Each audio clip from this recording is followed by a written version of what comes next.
According to College Board's mission statement, College Board is a mission-driven, non-for-profit organization that connects students to college success and opportunity. Founded in 1900, College Board was created to expand access to higher education. Good afternoon, I am Isabella Chenault. Nina Garing. Veronica Tassim. Donna Rodriguez. I'm Melanie Chakal. Now, there have been many discussions about the effectiveness of the College Board's advanced placement program in economically disadvantaged areas throughout the United States. Which brings us to the question, in the 21st century, to what extent does the socioeconomic status of an area have a negative impact on the AP exam scores of students in the United States? And through much deliberation, we as a group have decided that in the 21st century, factors like gender, race, education, income, and geographic location have the ability to negatively impact the AP exam scores of students in the country. Gender could be a very big reason why there has been negative impact on advanced placement scores of students in the United States. The results of the advanced placement exams given to students in 2006 were segregated according to gender. The standardized differences between men and female performance group levels were compared to previous results on the 1992 advanced placement exams. According to the graph, you can see that many men have scored a 5 than females on the different subject tests. Race and ethnicity also have the chance to hinder student scores in AP exams, as there are still equity gaps within the advanced placement program.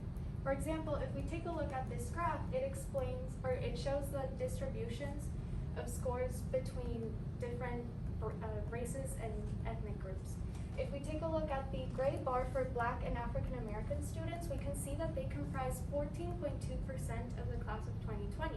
However, we can see as the graph progresses in the light blue, which represents the AP exam taker population, and the dark blue, which represents the population that passed, that they only comprise 4.6% of that population that passed. Similarly, Hispanic students comprise 26.6% of the AP exam taker population, while only 24.8% of those that passed. However, white students, as shown in the light blue bar, comprise 47.6% of the AP exam taker population, but 51% of the population that passed the AP exam. These achievement gaps show that there are underlying inequalities within the advanced placement program that the College Board has yet to address. While gender and race do have a large impact on AP scores, it is important to note that prior family education also affects the way students see their academic career and how they perform.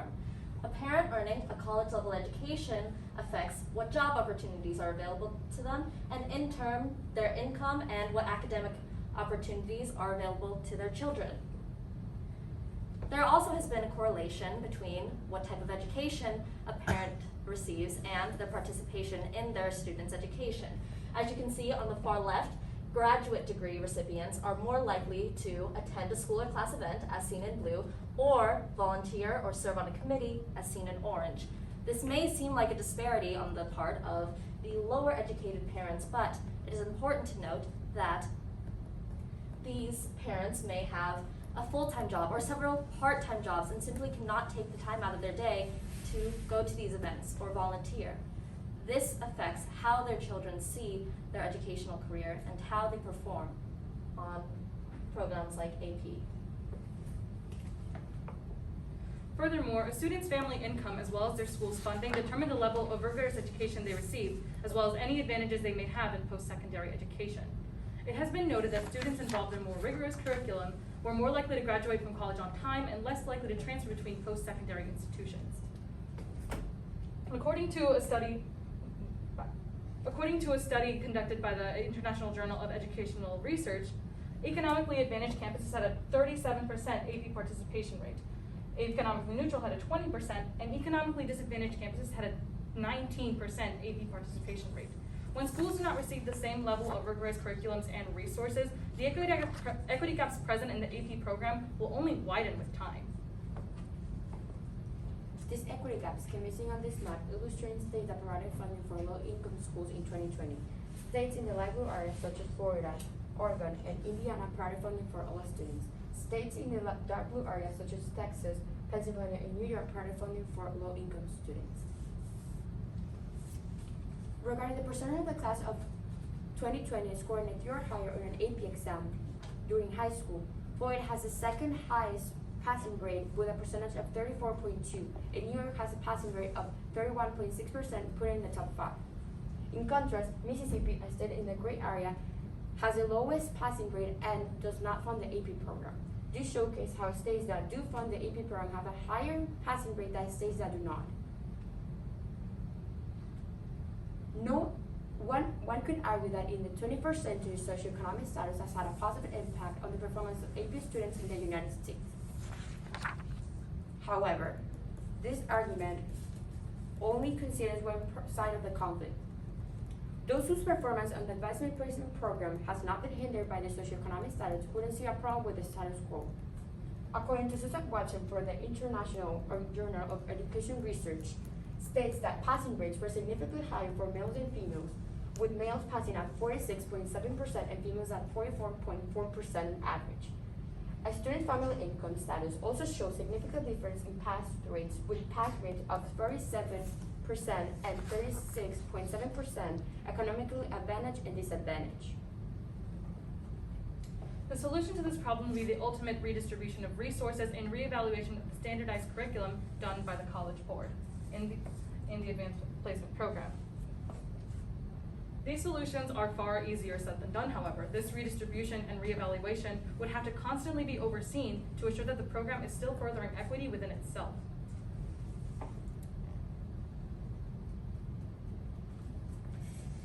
Unless the College Board can reframe their goals when it comes to advanced placement program, taking into account the previously mentioned factors, the program as well as the inequalities presented in it will remain inadequately understood.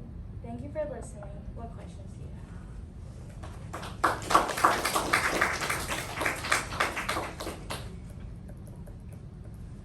All right, again, we're just gonna, it's easier. We'll start with you, Mel. I sound like I said Mel, you're Mel, Isabella. Having finished your project, what, if any, do you consider to be a gap in your team's research that if addressed, you would feel more comfortable, or more confident about your solution? While doing research, we tried to find a county breakdown whenever we were only looking at the Florida level of the average income in the state as well as the average scores in each of the counties. And whenever we couldn't find that, we expanded into the whole United States, but if we were just doing our research on Florida, that would have made us feel a lot more confident. All right, thank you. All right, Veronica. In the future, what change would you make to your group norms, and how would you expect that to improve your team presentation? In the future, I will remain the same rules that we established before, but I would improve our communication of our individual works, because that would help us validate more our work. Okay. So Nina? Reflecting on your colleagues' work, which one had the greatest impact on your overall understanding of the problem that you guys identified? I think that the income has had the most impact because it had just the most evidence to support our claims and our research question. All right, Donna. What's an example of a compelling argument from one of your peers' individual reports that you decided not to include in your presentation, and why? Although all of our claims were very compelling, we decided to focus less on rural areas offering fewer AP courses to focus more on stats like income and how that affects participation and performance rates, since that kind of bleeds into geographical location and parent education. All right, and save the best for last. Describe how the content of the team presentation has changed as a result of your discussions. So throughout our team presentation, we decided to keep all of our perspectives, and although we wanted to add more statistics and more quotes, we decided to keep those out because it was too much for the presentation. For example, we were going to include a quote for Veronica's part, but because it had already been established, we decided to keep that out.